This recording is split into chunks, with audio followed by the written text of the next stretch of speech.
अस्सलाम वालेकुम। आप देख रहे हैं मैथमेटिक्स क्लास 9th का इजी सॉल्यूशन। तो आज हम जो है वो करने लगे हैं एक्सरसाइज 1.1 का क्वेश्चन नंबर 5। क्वेश्चन नंबर 5 में वो कहता है कि name the property use in the following. नीचे हमें जो है 6 क्वेश्चन दिए हुए हैं और इसमें हमने क्या करना है कि ये बताना है कि इसमें कौन कौन सी प्रॉपर्टी जो है वो यूज हुई हुई है। तो सबसे पहले हमारे पास जो है -3 जो है वो है लेस देन -1 के। तो ये हमारे पास 0 जो है वो ग्रेटर देन लेस देन 2 जो है ये कैसे आया, तो ये हमने कौन सी प्रॉपर्टी यहाँ पे यूज की है, एडिशन प्रॉपर्टी जो है वो हमने यहाँ पे यूज की है। कैसे यूज की है तो इस चीज को यहाँ पे देख लेते हैं। -3 में मैं +3 जो है वो दोनों साइडों पे जो है वो ऐड कर देता हूँ। तो -3 + 3 0 हो जाएगा। -3 में से +3 -1 में से प्लस का 3 जाएगा तो आपके पास 2, ये वाला आंसर आ जाएगा। ठीक है, नेक्स्ट आपके पास जो है वो आ जाता है कि if a less than b के हो then 1/a greater than 1/b जो है वो कैसे होगा। तो इसके लिए कौन सी प्रॉपर्टी यूज हो रही है, तो यहाँ पे हमारे पास जो प्रॉपर्टी यूज हो रही है वो है रेसिप्रोकल प्रॉपर्टी। ठीक है, रेसिप्रोकल मींस के बटे में चला जाना। तो एक चीज जो है वो मेरे पास अगर a लेस देन b है तो इसकी एग्जांपल हम यहाँ पे देख लेते हैं कि मेरे पास अगर 2 जो है वो 3 से छोटा है तो बटे में जाएगा तो क्या हो जाएगा, तो 1/2 जो है वो बड़ा हो जाएगा 1/3 के।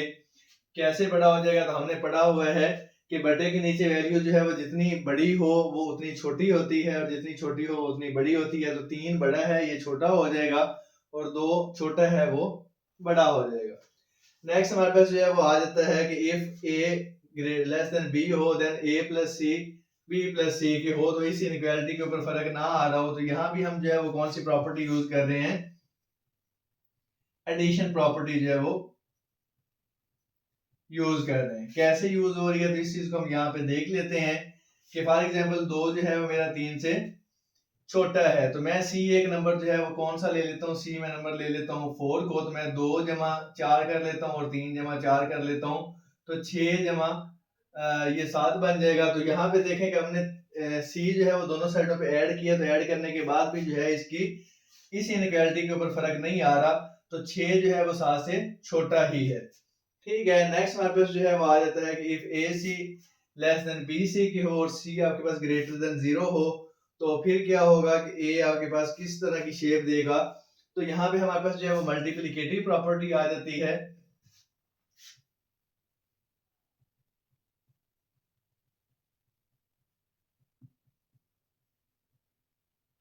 ठीक है, अब ये मल्टीप्लिकेटिव प्रॉपर्टी कैसे आई है, तो वो कहता है कि ना ए और सी है और लेस देन बी और सी है। तो सी में पास अगर ग्रेटर देन 0 हो तो मैं मल्टीप्लाई करवाऊंगा दोनों साइडों पे, तो आपके पास ए जो है वो लेस देन बी बन जाएगा। बेसिकली ये आपके पास जो टर्म है इसके दोनों साइडों पे अगर आप सी मल्टीप्लाई करवाते हैं तो वो ये बन जाएगी। कैसे, फॉर एग्जांपल मैं कहता हूँ कि 2 जो है मेरा 3 से छोटा है, सी मेरे पास कोई एक नंबर है, मैं कहता हूँ कि सी मेरा जो नंबर है ना वो 4 है। तो 2 ज़रब 4 कर दूं, 3 ज़रब 4 कर दूं, तो 4 2 से मल्टीप्लाई होके 8 आ जाएगा, 4 3 से मल्टीप्लाई होके 12 आ जाएगा। तो इसकी इनइक्वालिटी के ऊपर कोई फर्क नहीं पड़ रहा। तो यहाँ पे हमने जो प्रॉपर्टी यूज की है वो कौन सी प्रॉपर्टी यूज की है, मल्टीप्लिकेटिव प्रॉपर्टी यूज की है। ठीक है, नेक्स्ट हमारे पास जो है, अब यहाँ पे देखें कि c लेस देन 0 हो तो देन आपके पास जो है इनइक्वालिटी चेंज हो जाएगी। यहाँ पे इस पॉइंट का हमारे पास जो है वो दोनों के अंदर फर्क आ रहा है कि अगर हमारे पास जो है a लेस देन b हो और c ग्रेटर देन 0 हो तो a c less than b c ही रहता है। लेकिन अगर c मेरे पास लेस देन 0 हो जाता है तो फिर क्या होगा कि a c less than b c होगा। तो यहाँ पे हम देख लेते हैं कि a मेरा जो है वो 3 है और b मेरा जो है वो कितना है, 2 है। तो पहले मैं इसको फुलफिल करवा रहा हूँ कि 2 जो है मेरा 3 से छोटा है। अब c मेरे पास जो है वो मैंने नेगेटिव नंबर लेना है तो मैं c जो है वो -1 ही ले लेता हूँ। तो 3 मल्टीप्लाई -1 जो है वो 2 मल्टीप्लाई -1, तो अब ये इनइक्वालिटी जो है वो चेंज होके इस शेप में चली जाएगी। तो ये मेरे पास -3 बन जाएगा और ये -2 बन जाएगा। तो जाहिर सी बात है कि -2 जो है वो बड़ा होता है और -3 जो है वो छोटा होता है। नेक्स्ट हमारे पास जो है वो लास्ट पार्ट आ जाता है क्वेश्चन नंबर 5 का कि इधर a ग्रेटर देन 0 हो, a इक्वल 0 हो और a लेस देन 0 हो। यहाँ पे 3 कंडीशन है। तो इस तरह की कंडीशन जब आ जाती हैं तो इसमें हम जो प्रॉपर्टी यूज करते हैं उसको हम क्या कहते हैं कि हमारी ट्रिकोटॉमी प्रॉपर्टी है। ठीक है, कौन सी प्रॉपर्टी है, ट्रिकोटॉमी प्रॉपर्टी। तो यहां तक उम्मीद करता हूं कि आपको क्वेश्चन नंबर 5 समझ आ गया होगा। नेक्स्ट हम चलते हैं क्वेश्चन नंबर 6 की तरफ। जी नेक्स्ट हमारे पास एक्सरसाइज 1.1 का लास्ट क्वेश्चन है। लास्ट क्वेश्चन क्वेश्चन नंबर 6 है। वो कहता है इंसर्ट टू रैशनल नंबर्स, कि हमने दो रैशनल नंबर इंसर्ट करवाने हैं इनके दरमियान। तो उसका पहला पार्ट जो है हम उसको सॉल्व कर लेते हैं। तो सॉल्व करते हैं तो हमारे पास जो दो नंबर दिए होंगे ना, आपने क्या करना है कि सोल्यूशन में जाना है। तो 1/3 प्लस 1/4 के जो दो नंबर आपको दिए हुए हैं ना, उनको आपने ऐड कर देना है और फिर मल्टीप्लाई करवा देना है 1/2 के साथ। ठीक है, तो आपके पास ये 1/2 आ जाएगा। इसका आप एलसीएम लेंगे तो 4 3 से मल्टीप्लाई करके 12 आ जाएगा। ये वाला 4 जो है क्रॉस प्रोडक्ट में इधर मल्टीप्लाई हो जाएगा और ये वाला आपके पास जो है वो इधर मल्टीप्लाई हो जाएगा, प्लस 3 आ जाएगा। ठीक है, तो यहाँ से आपके पास जो है वो आ जाएगा 1/2। 4 और 3 जो है वो 7 होता है, ये आपके पास बन जाएगा 12। तो ये आपके पास आ जाएगा 7/12 जो है वो जब इससे मल्टीप्लाई होगा तो हमारे पास 24 जो है वो क्या आ गया है, पहला रैशनल नंबर आ गया है जो कि इसके दरमियान में एग्जिस्ट कर रहा था। तो यहाँ पे हम इसको कह देंगे कि हमारे पास कौन सा आंसर है, फर्स्ट आंसर है। ठीक है, नेक्स्ट अब उसने हमें क्या कहा था कि इंसर्ट टू रैशनल नंबर। ठीक है, हमने दो रैशनल नंबर इंसर्ट करने हैं। तो एक हमारे पास जो है वो आ चुका है, दूसरा हमने लेना है। तो दूसरा कैसे लेना है कि आप ये 7/24 लेके उसमें 1/3 ऐड कर दो या 1/4 ऐड कर दो। तो अगेन हम यहाँ पे करेंगे ये वाला 1/2, ये तो आना ही आना है ना, ये तो अंडरस्टूड है। उसके बाद आपने क्या करना है कि 1/3 प्लस 7/24 आप ये वाला काम कर लो, या 7/24 के साथ 1/4 ऐड कर लो, एक ही बात है। हमें दूसरा जो है वो रैशनल नंबर मिल जाएगा। तो ये आ जाएगा 1/2।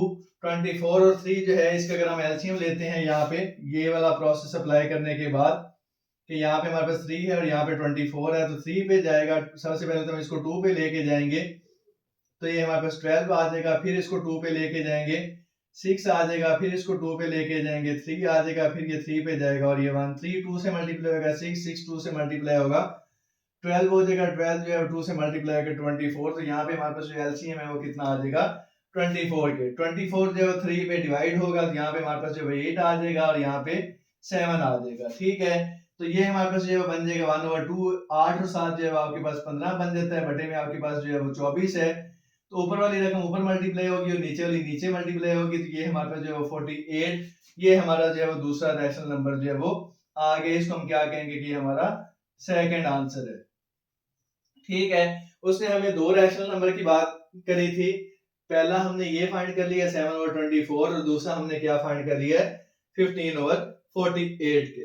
नेक्स्ट हमारे पास जो है वो क्वेश्चन नंबर 2 आ जाता है। तो क्वेश्चन नंबर 2 हम देख लेते हैं। क्वेश्चन नंबर 2 में वो हमें क्या कह रहा है कि 3 एंड 4, 3 एंड 4 हमारे पास जो है नंबर है।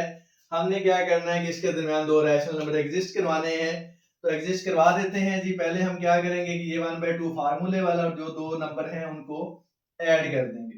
तो ये हमारे पास हो जाएगा 1/2 और ये 7 बन जाएगा। तो ये बेसिकली 7/2 हमारे पास जो है ये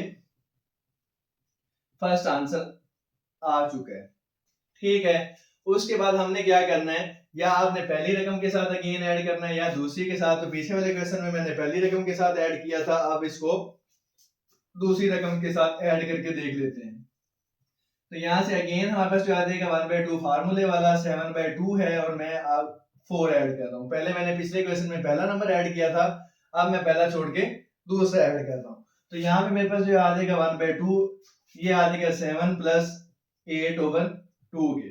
7 और 8 आपके पास जो है वो कितना होता है 15, 2 से मल्टीप्लाई होकर 4 हो जाएगा। तो ये हमारे पास जो है उसका सेकंड आंसर आ जाएगा। ठीक है, कि हमने क्या किया कि 3 और 4 एक नंबर थे दो, उसमें हमने रैशनल नंबर ऐड करवाने थे कितने, दो। पहला रैशनल नंबर हमने 7/2 ऐड कर दिया, दूसरा रैशनल नंबर जो है वो 15/4 ऐड कर दिया। अब ये बेसिकली प्रोसेस होता कैसे है, तो थोड़ा सा मैं वो भी आपको एक्सप्लेन कर देता हूँ कि फॉर एग्जांपल कि ये आपके पास एक रियल लाइन है, इसमें यहाँ पे कहीं 3 खड़ा है और यहाँ पे कहीं 4 खड़ा है। हमने क्या किया कि 7/2 किया है। 7/2 का मतलब बेसिकली जो है ना वो 7/2 को अगर हम कैलकुलेटर पे कैलकुलेट करें तो ये अप्रोक्सीमेट आता है 3.5 के। कि हमने क्या किया है कि उनके दरमियान में ये 3.5 फाइंड किया है, जो हमने पहला नंबर जो है उसके दरमियान इंसर्ट करवाया ये वाला। ठीक है, नेक्स्ट अब मैंने क्या किया कि 3.5 मीन के 7/2 को लिया, नेक्स्ट उसमें मैंने 4 ऐड किया है। अब मैं क्या कर रहा हूँ कि इन दो के दरमियान ना यहाँ पे कोई नंबर जो है एग्जिस्ट करवाना चाह रहा हूँ, तो 15 और 4 आया, 15 और 4 हम जो है कैलकुलेट कर लेते हैं, 15 डिवाइडेड बाय 4 करते हैं तो हमारे पास जो है वो 3.75 आ जाएगा। तो ये वाला हमारे पास पॉइंट जो है 3.75 आया। तो बेसिकली हमने क्या किया, 3 और 4 के दरमियान ये दो नंबर जो है वो हमने एग्जिस्ट करवाए हैं। उम्मीद करता हूँ कि क्वेश्चन नंबर 6 का पार्ट 1 और 2 आपको समझ आ गया होगा। नेक्स्ट हम चलते हैं पार्ट 3 की तरफ। जी, आज की हमारे पास जो एक्सरसाइज जो हम 1.1 कर रहे हैं उसका भी लास्ट क्वेश्चन है, और जो मेरा आज का लेक्चर है इसका भी ये लास्ट क्वेश्चन है। लास्ट क्वेश्चन हम देख लेते हैं। हमने इंसर्ट करवाना है दो नंबर्स को, तो 1/2 फार्मूले वाला 3/5 करते हैं प्लस 4/5 करते हैं, तो ये हमारे पास आ जाएगा 1/2। एलसीएम हम लेंगे तो 5 आ जाएगा, 3 + 4 आपके पास जो है 7 आ जाएगा। तो 1/2 आपके पास जो है 7/5 बनेगा, 7 ऊपर मल्टीप्लाई हो जाएगा, 5 × 2 करेंगे तो ये 7/10 हमारे पास जो है ये क्या आ गया है, फर्स्ट आंसर, जो कि पहला हमने रैशनल नंबर जो है ऐड करवाना था वो हम करवा चुके हैं। ठीक है, नेक्स्ट हम जाएंगे अगेन के अंदर। अगेन करेंगे तो अगेन में आपने क्या करना है कि 1/2 तो आपका फार्मूले का हो गया। नेक्स्ट आपने क्या करना है कि 3/5 प्लस 7/10 कर दें, कि पहला नंबर जो है उसमें 7/10 ऐड कर दें। तो यहाँ से अगर मैं एलसीएम की बात करूं तो एलसीएम मेरे पास जो है वो 10 आ जाएगा। 5 10 पे डिवाइड करेंगे तो 2 आ जाएगा, 3 2 से मल्टीप्लाई होगा तो ये 3 × 2 बन जाएगा, प्लस आपके पास 7 आ जाएगा। ठीक है, ये आ जाएगा 1/2, 3 2 से मल्टीप्लाई होगा 6 + 7/10 बन जाएगा। तो ये आपके पास आ जाएगा 1/2। 6 और 7 आपके पास जो है कितना होता है, ये हो जाता है जी 13, तो 13/10 हो जाएगा, और ये आपके पास आ जाएगा 13/20 के। तो ये आपके पास जो है वो कौन सा आंसर आ गया है, सेकंड आंसर आ गया है। ठीक है, उम्मीद करता हूँ कि मेरा आज का लेक्चर, आज की वीडियो आप लोगों को पसंद आई होगी। अगर आज का लेक्चर और वीडियो आप लोगों को पसंद आया तो वीडियो को लाइक कर दें, चैनल को सब्सक्राइब कर दें, और साथ लगे हुए बेल आइकन पर जरूर क्लिक कर दें ताकि हर आने वाली वीडियो मेरी आप तक बर वक्त पहुंच सके। मिलते हैं एक नए लेक्चर नई वीडियो के साथ, तब तक के लिए अल्लाह हाफिज।